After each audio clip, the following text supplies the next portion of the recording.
Hello students, welcome back to study live with Raunak. उम्मीद करती हूँ कि आप लोग अच्छे होंगे और यूपीपीटी एग्जाम 2023 की तैयारी को बेहतर बनाने में लगे होंगे। तो आज हम अपनी यूपीएसएससी पीटी मॉक सीरीज का अगला मॉक सॉल्व करेंगे, जिसमें हमने 40 महत्वपूर्ण प्रश्नों को लिया है। तो वीडियो को शुरू करने से पहले एक छोटी सी रिक्वेस्ट है कि अगर आप चैनल पे नए हैं तो प्लीज चैनल को सब्सक्राइब कर लीजिए और अपने फ्रेंड्स के साथ इस वीडियो को शेयर भी कर दीजिए। तो इस सेशन को और मजेदार बनाने के लिए हम वीडियो के लास्ट में आपसे एक प्रश्न पूछेंगे, जिसका आंसर आपको हमें कमेंट में देना होगा। तो जो 5 स्टूडेंट्स मुझे सबसे पहले आंसर देंगे, उनका नाम मैं अपनी अगली वीडियो में मेंशन करूंगी। तो चलिए शुरू करते हैं अपने पहले प्रश्न के साथ, जो कि आज स्क्रीन पे आपको नजर आ रहा है कि हड़प्पा काल का इनमें से कौन सा जो नगर है वो 3 भागों में विभाजित था। ऑप्शन है आपकी लोथल, मोहनजोदड़ो, कालीबंगा या धौलावीरा। तो आपका राइट आंसर हो जाएगा ऑप्शन नंबर डी, बिल्कुल सही है। धौलावीरा जो है इसको 3 भागों में विभाजित किया गया है। और किस 3 भागों में विभाजित किया गया है? तो वो है आपके दुर्ग, ठीक है, मध्यनगर, दुर्ग, मध्यनगर, और एक है आपका निम्न नगर, निम्न नगर। इन 3 भागों में धौलावीरा को विभाजित किया गया है, जो कि हड़प्पा काल का एक नगर है। चलिए क्वेश्चन नंबर दूसरा लेंगे अपना हम, कि वेदों के गद्य प्रकरण क्या कहलाते हैं। आपसे ये पूछा गया है कि वेदों का गद्य प्रकरण क्या कहलाता है। ऑप्शन है आपकी संहिता, ब्राह्मण, आरण्यक या उपनिषद। तो आपका राइट आंसर हो जाएगा ऑप्शन नंबर बी, वेदों के गद्य प्रकरण ब्राह्मण कहलाते हैं। क्या कहलाते हैं? ब्राह्मण कहलाते हैं। और प्रत्येक वेद के अलग अलग ब्राह्मण होते हैं, ठीक है। जैसे ऋग्वेद के आपको बता दें, ऋग्वेद के हो गए हैं आपके, ऋग्वेद के ऐतरेय ब्राह्मण होते हैं, ठीक है। सामवेद के पंचावेश, षडावेश, यजुर्वेद के आपके हो जाएंगे शतपथ ब्राह्मण, और अथर्ववेद के गोपद ब्राह्मण, ठीक है। ये आपका हो जाएगा कि वेदों के गद्य प्रकरण क्या कहलाते हैं। ऑप्शन नंबर बी बिल्कुल सही है, ब्राह्मण कहलाते हैं। और ऋग्वेद के ऐतरेय ब्राह्मण, सामवेद के पंचावेश या षडावेश, यजुर्वेद के आपके शतपथ ब्राह्मण होते हैं, और अथर्ववेद के आपके गोपद ब्राह्मण। सभी वेदों के अलग अलग ब्राह्मण होते हैं। चलिए क्वेश्चन नंबर तीसरा लेंगे अपना हम, कि भारत के प्रथम गृह मंत्री इनमें से कौन थे। ऑप्शन है आपके सरदार पटेल, बाबू जगजीवन राम, मोरारजी देसाई या गोविंद बल्लभ पंत। तो आपका राइट आंसर हो जाएगा, भारत के जो प्रथम गृह मंत्री हैं वो थे सरदार वल्लभ भाई पटेल, ठीक है। कौन थे? सरदार पटेल या सरदार वल्लभ भाई पटेल जो है वो भारत के प्रथम गृह मंत्री थे, ठीक है। चलिए अगला क्वेश्चन लेंगे। अगला क्वेश्चन है आपका कि श्री शैलम बांध किस नदी पर बनाया गया है। ऑप्शन आपकी गोदावरी, कृष्णा, तुंगभद्रा या पेन्नार। तो आपका राइट आंसर हो जाएगा श्री शैलम बांध आपके कृष्णा नदी पर बना है, ठीक है। ऑप्शन नंबर बिल्कुल सही है। किस नदी पर बना है? तो ये आपका कृष्णा नदी पर बना है। और ये कहां पर है? तो ये आंध्र प्रदेश में पड़ता है, ठीक है। ये सैलम बांध जो है वो आंध्र प्रदेश में कृष्णा नदी पर बना है। चलिए क्वेश्चन नंबर 5 लेंगे अपना हम, कि देश बंधु किसे कहा जाता है। ऑप्शन है आपके लाला लाजपत राय, विपिन चंद्रपाल, चित्तरंजन दास या भगत सिंह। तो आपका राइट आंसर हो जाएगा देश बंधु, ऑप्शन नंबर सी, चित्तरंजन दास को कहा जाता है, ठीक है। किसे कहा जाता है? चित्तरंजन दास को देश बंधु के नाम से जाना जाता है। चलिए अगला क्वेश्चन लेंगे। क्वेश्चन नंबर 6 है आपका, कि भारत के संविधान का कौन सा अनुच्छेद राष्ट्रीय महत्व के स्मारकों, स्थलों की सुरक्षा से संबंधित है। ऑप्शन है आपके अनुच्छेद 48, अनुच्छेद 48 का, अनुच्छेद 49 या अनुच्छेद 50। तो आपका राइट आंसर हो जाएगा जो भारत का संविधान का जो अनुच्छेद 49 है, उसमें राष्ट्रीय महत्व जो होते हैं हमारे स्मारक स्थल, तो उनकी सुरक्षा का प्रावधान है। किस अनुच्छेद में? अनुच्छेद 49 में, ठीक है। चलिए आगे बढ़िए। क्वेश्चन नंबर 7 लेंगे अपना हम, कि भारत के पिकासो के तौर पे किसे जाना जाता है। आपसे पूछ रहा है कि भारत के पिकासो के तौर पे किसे जाना जाता है। ऑप्शन है आपके मकबूल फिदा हुसैन, मोहम्मद फिदा हुसैन, मकबूल फजल हुसैन या मोहम्मद फजल हुसैन। तो अगर आपको इनका शॉर्ट नाम पता है एम.एफ. हुसैन, तो आप कंफ्यूज इन तीनों में हो जाएंगे, लेकिन ये तीनों आपके गलत हैं। और राइट आंसर है आपका मकबूल फिदा हुसैन, ठीक है। एम.एफ. हुसैन जो है वो मकबूल फिदा हुसैन भारत के पिकासो के तौर पे जाने जाते हैं। चलिए आगे बढ़ेंगे। क्वेश्चन नंबर 8 लेंगे अपना हम, कि संविधान के अनुच्छेद 19 में कौन सा अधिकार शामिल है। अब ये पूछा जा रहा है कि संविधान का जो अनुच्छेद 19 है वो किससे संबंधित है। ऑप्शन है आपके संवैधानिक उपचारों का अधिकार, वाक और अभिव्यक्ति स्वतंत्रता का अधिकार, शोषण के विरुद्ध अधिकार या धर्म की स्वतंत्रता का अधिकार। तो आपका राइट आंसर हो जाएगा ऑप्शन नंबर बी, संविधान अनुच्छेद जो 19 है, संविधान का जो अनुच्छेद 19 है वो वाक और अभिव्यक्ति स्वतंत्रता से संबंधित है। ठीक है, वाक और अभिव्यक्ति की स्वतंत्रता से संबंधित है आपका अनुच्छेद 19। ठीक है, चलिए आगे बढ़ेंगे। क्वेश्चन नंबर 9 लेंगे अपना हम कि वॉलीबॉल निम्नलिखित में से किस देश का राष्ट्रीय खेल है। ऑप्शन है आपके इंडोनेशिया, नेपाल, अर्जेंटीना या इनमें से कोई नहीं। तो आपका राइट आंसर हो जाएगा वॉलीबॉल जो है वो आपका नेपाल का राष्ट्रीय खेल है। किसका? नेपाल का राष्ट्रीय खेल है वॉलीबॉल। चलिए आगे बढ़ेंगे। क्वेश्चन नंबर 10 लेंगे कि सिंधु घाटी जो सभ्यता की थी उसमें घोड़े की अस्थियों के अवशेष जो है वो कहाँ से मिले हैं। आपसे पूछा जा रहा है सिंधु घाटी की जो सभ्यता में घोड़े की अस्थियों के अवशेष कहाँ मिले हैं। तो ऑप्शन है आपके बनवाली, चंदहूड़ो, सुतकागेंडोर या सुरकोटदा। तो आपका राइट आंसर हो जाएगा ऑप्शन नंबर डी, सुरकोटदा में जो है वो घोड़े की अस्थियों के अवशेष मिले हैं। ये आपका पड़ता कहाँ है? तो ये गुजरात के कच्छ जिले में पड़ता है, गुजरात के कच्छ जिले में सुरकोटदा। ठीक है, जहां पर घोड़े की अस्थियों के अवशेष मिले हैं सिंधु घाटी सभ्यता में। तो आपका ऑप्शन नंबर डी बिल्कुल सही है। चलिए आगे बढ़ेंगे। क्वेश्चन नंबर 11 लेंगे अपना हम कि किस राज्य में ड्री त्योहार मनाया जाता है। ऑप्शन है आपकी त्रिपुरा, अरुणाचल प्रदेश, कर्नाटक या उड़ीसा। तब का राइट आंसर हो जाएगा option number B, Arunachal Pradesh में ड्री त्योहार मनाया जाता है। ठीक है, कहाँ मनाया जाता है? अरुणाचल प्रदेश में मनाया जाता है और ये अरुणाचल प्रदेश का प्रमुख फसल त्योहार है। कैसा त्योहार है ये? प्रमुख फसल त्योहार है। कहाँ का? अरुणाचल प्रदेश का। ठीक है, तो अरुणाचल प्रदेश इसका राइट आंसर है। चलिए आगे बढ़ेंगे। क्वेश्चन नंबर 12 पे चलते हैं कि निम्नलिखित में से किसे लोक नायक के रूप में जानते हैं। ऑप्शन है आपके CF एंड्रयूज, जयप्रकाश नारायण, चित्तरंजन दास या आशुतोष मुखर्जी। तो आपका राइट आंसर हो जाएगा option number B, Jayaprakash Narayan को लोक नायक के रूप में जानते हैं। किसे जानते हैं? जयप्रकाश नारायण को लोक नायक के रूप में जानते हैं। ठीक है, तो ऑप्शन नंबर बी सही है। तो CF एंड्रयूज को हम लोग किस नाम से जानते हैं? CF एंड्रयूज को दीन बंधु के नाम से, उपनाम से जानते हैं। ठीक है, और चित्तरंजन दास को देश बंधु उपनाम से जानते हैं। ठीक है, दीन बंधु जो है वो CF एंड्रयूज का उपनाम है और चित्तरंजन दास का उपनाम देश बंधु है और लोक नायक जो है वो हमारे जयप्रकाश नारायण जी हैं। चलिए आगे बढ़ेंगे। क्वेश्चन नंबर 13 लेंगे कि चींटियों के अध्ययन को क्या कहते हैं। मर्मिकोलॉजी, हर्पेटोलॉजी, निमेटोलॉजी या नीडोलॉजी। तो आपका राइट आंसर हो जाएगा चींटियों का अध्ययन आपका मर्मिकोलॉजी कहलाता है। ऑप्शन नंबर सी बिल्कुल सही है। क्या कहलाता है? मर्मिकोलॉजी। और हिंदी में हम कह सकते हैं कि पिपीलिका शास्त्र। ठीक है, पिपीलिका शास्त्र। तो ये आपका राइट आंसर है।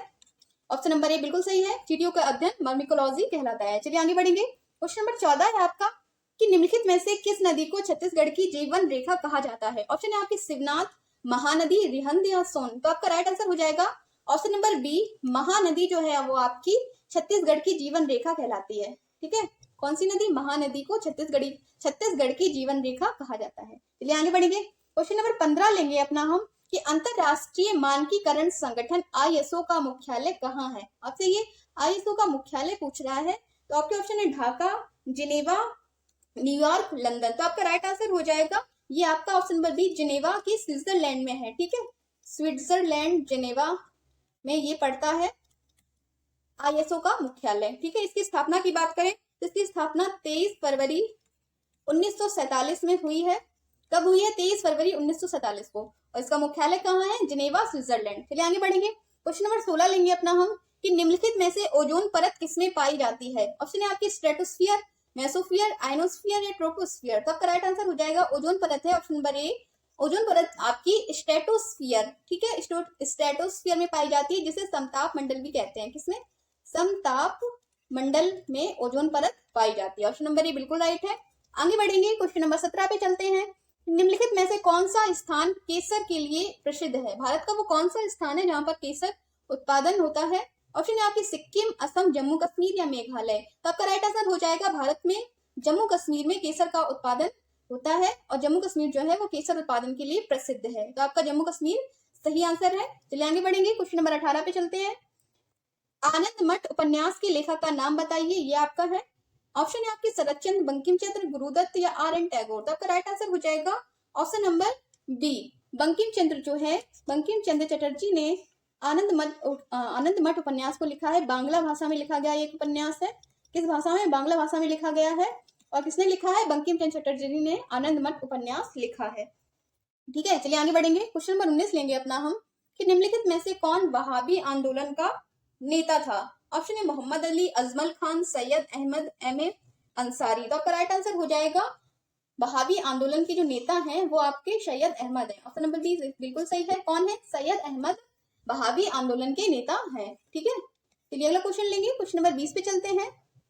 और क्वेश्चन नंबर 20 पढ़ने से पहले फिर से मेरी आपसे एक छोटी सी रिक्वेस्ट है कि अगर आप चैनल पे नए हैं और वीडियो देख रहे हैं तो प्लीज चैनल को सब्सक्राइब जरूर कर लीजिए, क्योंकि हम आपके लिए बेहतर से बेहतर क्वेश्चन ला रहे हैं। और हमने अपने चैनल पे पूरी की पूरी मॉक टेस्ट की प्लेलिस्ट जो है वो अपलोड कर दी है। आप वहां से जाके जीके की पूरी तैयारी वहां से यूपीपीएटी के लिए कर सकते हैं। ठीक है, और अगर वीडियो अच्छा लग रही हो, वीडियो को पसंद आ रही हो, तो प्लीज एक लाइक जरूर कीजिएगा। तो क्वेश्चन नंबर 20 है आपकी कि कर्नाटक में स्थित कृष्णराज सागर बांध निम्न में किस नदी पर बनाया गया है। आपसे ये पूछ रहा है कि कृष्णराज सागर बांध किस नदी पे बना है। ऑप्शन है आपकी कावेरी, गोदावरी, कृष्णा या महानदी। तो राइट आंसर हो जाएगा ऑप्शन नंबर ए बिल्कुल सही है। जो कृष्णराज सागर बांध है वो आपका कावेरी नदी पर बनाया गया है। ठीक, कहाँ बनाया गया? कावेरी नदी पे। और कब बनाया है? तो 1924 में ये इस बांध का निर्माण किया गया था कावेरी नदी पे। चलिए अगला क्वेश्चन लेंगे। क्वेश्चन नंबर 21 है आपका कि चेचक के टीके की खोज की थी। ठीक है, आपसे ये पूछा जा रहा है कि चेचक के टीके की खोज किसने की थी। तो आपको ये जो आपके सारे ऑप्शन है, ये आपके सारे ऑप्शन गलत है। और आपका जो राइट आंसर है वो एडवर्ड जेनर। ठीक है, चेचक के टीके की खोज एडवर्ड जेनर ने की है। किसने की थी? एडवर्ड जेनर ने चेचक के टीके की खोज की है। और एडवर्ड जेनर को इम्यूनोलॉजी का पिता भी कहा था। क्या कहते हैं? इम्यूनोलॉजी का पिता भी कहा जाता है जेनर को। इम्यूनोलॉजी का पिता किसे कहा जाता है? ये भी अगर क्वेश्चन आ जाता है तो ये आपका जेनर को कहा जाता है। तो इसका राइट आंसर जेनर है। ये सारे ऑप्शन आपके गलत हैं। ठीक है, तो इसका आप सही से लिखिएगा। चेचक के टीके की खोज एडवर्ड जेनर ने की थी। चलिए आगे बढ़ेंगे। क्वेश्चन नंबर 22 लेंगे कि निम्नलिखित देशों में किसे 1000 झीलों का देश कहा जाता है। ऑप्शन है आपके स्वीडन, कनाडा, पोलैंड या फिनलैंड। तो आपका राइट आंसर हो जाएगा ऑप्शन नंबर डी। ठीक है, 1000 झीलों का देश फिनलैंड को कहा जाता है। ठीक है, और ये विश्व खुशहाली में नंबर 1 है। फिनलैंड जो है वो विश्व खुशहाली में। चलिए अगला क्वेश्चन लेंगे। क्वेश्चन नंबर 23 कि फलों को कृत्रिम रूप से पकाने के लिए प्रयुक्त गैस कौन सी है। ऑप्शन है आपके एसिटिलीन, मेथेन, एथेन या ब्यूटेन। तो आपका राइट आंसर हो जाएगा फलों को कृत्रिम रूप से पकाने के लिए एसिटिलीन का उपयोग किया जाता है। किसका उपयोग किया जाता है? एसिटिलीन। तो ये आपका राइट आंसर है। चलिए आगे बढ़ेंगे। क्वेश्चन नंबर 24 लेंगे अपना हम कि किस क्षेत्र में उत्कृष्ट कार्य को पुलित्जर पुरस्कार के लिए मान्यता दी जाती है। ऑप्शन है आपके विज्ञान और प्रौद्योगिकी, साहित्य और पत्रकारिता, अंतर्राष्ट्रीय समझबूझ या पर्यावरण अध्ययन। तो आपका राइट आंसर हो जाएगा ऑप्शन नंबर बी। पुलित्जर जो पुरस्कार होते हैं वो साहित्य और पत्रकारिता के क्षेत्र में दिए जाते हैं। ठीक है, किस लिए दिए जाते हैं? साहित्य और पत्रकारिता के उत्कृष्ट कार्य में पुलित्जर पुरस्कार को प्रदान किया जाता है। चलिए आगे बढ़ेंगे। क्वेश्चन नंबर 25 लेंगे अपना हम कि उत्तर प्रदेश को पूर्व में किस नाम से जाना जाता था।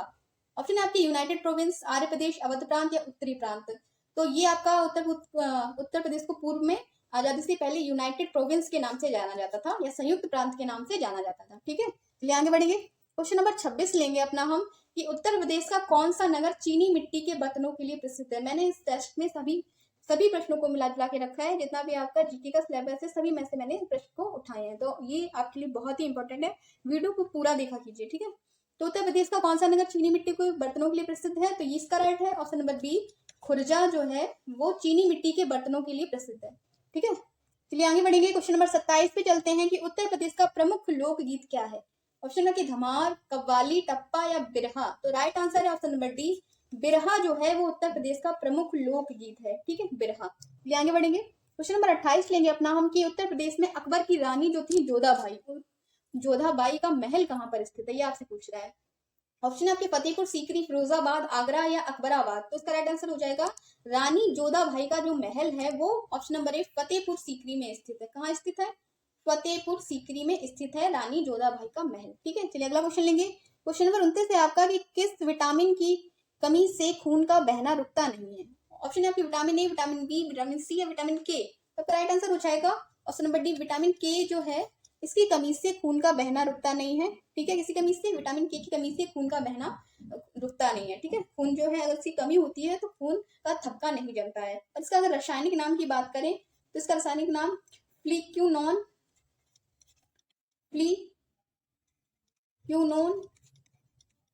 ठीक है, या फाइटोनेडियोन के नाम से जानते हैं विटामिन के थ्रू। रासायनिक नाम इसका होता है फ्लिक्यूनॉन या फाइटोडिनियोन। ठीक है, ये विटामिन के का रासायनिक नाम होता है। चलिए आगे बढ़ेंगे। क्वेश्चन नंबर 30 लेंगे अपना हम कि भारत की किस नदी को वृत्त गंगा कहा जाता है। ऑप्शन है आपकी कृष्णा, गोदावरी, कावेरी या नर्मदा। तो आपका राइट आंसर हो जाएगा ऑप्शन नंबर बी, गोदावरी। ठीक है, गोदावरी आपका बिल्कुल सही है। और गोदावरी को भारत की वृद्ध गंगा कहा जाता है। क्यों कहा जाता है? क्योंकि यह प्रायद्वीपीय भारत की सबसे बड़ी नदी है। कहाँ की नदी है सबसे बड़ी? प्रायद्वीपीय भारत की सबसे बड़ी नदी है गोदावरी नदी। ठीक है, यह आपका राइट आंसर है। चलिए आगे बढ़ेंगे। क्वेश्चन नंबर 31 लेंगे अपना हम कि प्रसिद्ध संगीतकार तानसेन का मकबरा कहाँ स्थित है। ऑप्शन है आपका आगरा, जयपुर, ग्वालियर या झांसी। तो आपका राइट आंसर हो जाएगा ऑप्शन नंबर सी, प्रसिद्ध जो संगीतकार तानसेन थे इनका मकबरा ग्वालियर में स्थित है। इनकी मृत्यु की बात करें तो इनकी मृत्यु तो 1586 में आगरा में हुई थी। ठीक है, लेकिन इनकी इच्छा थी कि इनका जो मकबरा है वो मोहम्मद गौस के मकबरे के पास में इन्हें दफनाया जाए। तो इस वजह से इनका जो मकबरा है वो ग्वालियर में मोहम्मद गौस के मकबरे के पास बनाया गया। ठीक है, तो ग्वालियर इसका राइट आंसर है। चलिए आगे बढ़ेंगे। क्वेश्चन नंबर 32 है आपका कि दिल्ली के किस सुल्तान को उसकी उदारता के कारण लाख बख्श के नाम से पुकारा जाता था। ऑप्शन है आपके कुतुबुद्दीन ऐबक, इल्तुतमिश, गयासुद्दीन तुगलक या अलाउद्दीन खिलजी। तो आपका राइट आंसर हो जाएगा option number A, Qutubuddin Aibak. ठीक है, कुतुबुद्दीन ऐबक को इसकी उदारता के कारण लाख बख्श या लाखों का देवता जो है उपनाम दिया गया था। ठीक है, इसकी जो दरिया दिल के कारण, ठीक है, इसकी उदारता के कारण लोगों ने इसका नाम लाख बख्श या लाख का देवता रख दिया था। इसका कुतुबुद्दीन ऐबक का। चलिए आगे बढ़ेंगे। क्वेश्चन नंबर 33 लेंगे अपना हम कि इंडिया विंस फ्रीडम पुस्तक के लेखक कौन है। ऑप्शन है आपके महात्मा गांधी, मौलाना आजाद, जवाहरलाल नेहरू या जयप्रकाश नारायण। तो आपका राइट आंसर है option number B, India wins freedom के जो लेखक हैं वो मौलाना अबुल कलाम आजाद हैं। कौन है? मौलाना अबुल कलाम आजाद। चलिए आगे बढ़ेंगे। क्वेश्चन नंबर 34 आपका कि अंतरराष्ट्रीय मुद्रा कोष IMF का मुख्यालय किस स्थान पर है। वॉशिंगटन डीसी, न्यूयॉर्क, लंदन या जिनेवा। तो आपका राइट आंसर है ऑप्शन नंबर ए, IMF का जो मुख्यालय है वो आपका वॉशिंगटन डीसी में है। कहाँ पर है? वॉशिंगटन डीसी में। चलिए अगला क्वेश्चन लेंगे। क्वेश्चन नंबर 35 कि भारत में राष्ट्रीय युवा दिवस किस दिन मनाया जाता है। ऑप्शन है आपके 10 नवंबर, 20 दिसंबर, 8 फरवरी या 12 जनवरी। तो आपका राइट आंसर हो जाएगा भारत में जो राष्ट्रीय युवा दिवस है वो आपको ऑप्शन नंबर डी 12 जनवरी को मनाया जाता है। ठीक है, कब मनाया जाता है? 12 जनवरी को। और क्यों, कब, इस दिन क्या होता है? तो इस दिन स्वामी विवेकानंद की जयंती के अवसर पे, स्वामी विवेकानंद की जयंती के उपलक्ष्य में 12 जनवरी को युवा दिवस, राष्ट्रीय युवा दिवस के रूप में मनाया जाता है। चलिए आगे बढ़ेंगे। क्वेश्चन नंबर 36 है आपका कि सलीम अली पक्षी अभ्यारण्य किस राज्य में स्थित है। तो ऑप्शन है पश्चिम बंगाल, मध्य प्रदेश, गोवा या तमिलनाडु। तो आपका राइट आंसर हो जाएगा सलीम अली पक्षी अभ्यारण्य आपका ऑप्शन नंबर सी, गोवा में स्थित है। ठीक है, गोवा में स्थित है। और गोवा की मंडोवी जो नदी है, गोवा की मंडोवी नदी के किनारे स्थित है सलीम अली पक्षी अभ्यारण्य। गोवा के मंडोवी नदी के किनारे स्थित है। और जो सलीम अली है इन्हें बर्ड मैन ऑफ इंडिया के नाम से भी जाना जाता था। ठीक है, किसे जाना? सलीम अली को bird man of India, bird man of India के नाम से भी जाना जाता था। चलिए अगला क्वेश्चन लेंगे। क्वेश्चन नंबर 37 आपका डेनमार्क की राजधानी और मुद्रा का नाम इसमें पूछ रहा है आपसे कि डेनमार्क की राजधानी बताइए और मुद्रा बताइए। तो आपके ऑप्शन है मोलाबो, फ्रैंको, कोपेनहेगन और क्रोन, मार्गडिशु और टाका, बेरूत और पाउंड। तो आपका राइट आंसर हो जाएगा ऑप्शन नंबर सी, कोपेनहेगन और क्रोन। डेनमार्क की जो राजधानी है वो है आपकी कोपेनहेगन और मुद्रा आपकी हो जाएगी क्रोन। ठीक है, चलिए आगे बढ़ेंगे। क्वेश्चन नंबर 38 है आपका कि नील दर्पण नाटक निम्नलिखित में से किस विद्रोह से संबंधित है। ऑप्शन है संथाल विद्रोह, पवना दंगे, चंपारण सत्याग्रह या नील विद्रोह। तो आपका राइट आंसर हो जाएगा ऑप्शन नंबर डी, नील दर्पण जो नाटक है वो नील विद्रोह से संबंधित है। ठीक है, और ये नाटक किसने लिखा है? तो ये दीन बंधु मित्रा द्वारा लिखित जो नील दर्पण नाटक है, इसमें जो बागान मालिकों द्वारा उत्पीड़न को स्पष्ट रूप से चित्रित करने के लिए ये नाटक प्रसिद्ध है। ठीक है, किस लिए प्रसिद्ध है? जो बागान मालिक थे उनके उत्पीड़नों को स्पष्ट रूप से चित्रित किया है नील दर्पण नाटक में। ठीक है, तो ये आपका ऑप्शन नंबर डी सही है, नील विद्रोह से संबंधित है। चलिए आगे बढ़ेंगे। क्वेश्चन नंबर 39 है आपका कि एशियाई बिलियर्ड्स 2023 का खिताब किसने जीता है। ऑप्शन है आपके पंकज अडवाणी, ब्रजेश दमानी, आदित्य मेहता या याशीन मर्चेंट। तो आपका राइट आंसर हो जाएगा ऑप्शन नंबर ए, एशियाई बिलियर्ड्स चैंपियनशिप 2023 का खिताब पंकज अडवाणी ने अपने नाम किया है। इसे हरा के, ब्रजेश दमानी को हरा के पंकज अडवाणी ने एशियाई बिलियर्ड्स 2023 का खिताब जीत लिया है। ठीक है, चलिए आगे बढ़ेंगे। क्वेश्चन नंबर 40 है आपका कि फेमिना मिस इंडिया 2023 की विजेता कौन है। ऑप्शन है आपकी श्रेया पूजा, सिनी सेट्टी, नंदिनी गुप्ता या मिस ट्रेलर। तो आपका राइट आंसर हो जाएगा option number C, Nandini Gupta ने फेमिना मिस इंडिया 2023 का खिताब अपने नाम किया है। ठीक है, और ये कहाँ की रहने वाली है? ये राजस्थान की कोटा शहर की रहने वाली है, राजस्थान के कोटा की है ये नंदिनी गुप्ता। इन्होंने फेमिना मिस इंडिया 2023 का खिताब जीता है। ठीक है फ्रेंड्स, और फ्रेंड्स ये जो अगला क्वेश्चन मैं आपको देने जा रही हूँ कि भारतीय विदेश मंत्रालय ने सूडान में फंसे नागरिकों को निकालने के लिए कौन सा ऑपरेशन चलाया है? ठीक है, तो ये आपको मुझे कमेंट करना है इसका आंसर। ठीक है, इसका आंसर आप मुझे कमेंट कीजिएगा, और जो लोग मुझे सबसे पहले कमेंट करेंगे, जो 5 लोग इसका आंसर मुझे कमेंट करेंगे सबसे पहले, उनका नाम जो हो मैं अपनी अगली वीडियो में मेंशन करूंगी कि इन लोगों ने सबसे पहले मुझे इस क्वेश्चन का आंसर दिया है। ठीक है, तो आपके जो 40 महत्वपूर्ण प्रश्न थे वो आपने देखे। ठीक है, ये सारे प्रश्न जो है वो मैंने बहुत ही अच्छे से कवर किए हैं, और ये अच्छे प्रश्न है, तो आप जो है इनको अच्छे से पढ़िएगा। ठीक है, तो फिर मिलते हैं एक नई वीडियो के साथ। अगर आप चैनल पे नए हैं तो प्लीज चैनल को सब्सक्राइब जरूर कर लीजिए। हम ऐसे आपके लिए यूपी पीटी के मॉक लाते रहेंगे, और आप अपनी तैयारी को बेहतर बनाते रहेंगे। ठीक है, तो प्लीज चैनल को सब्सक्राइब जरूर कर लीजिए, और प्लीज इसका आंसर मुझे कमेंट करिएगा। चलिए मिलते हैं फिर कल एक नई वीडियो के साथ, तब तक के लिए नमस्कार, take care and good bye.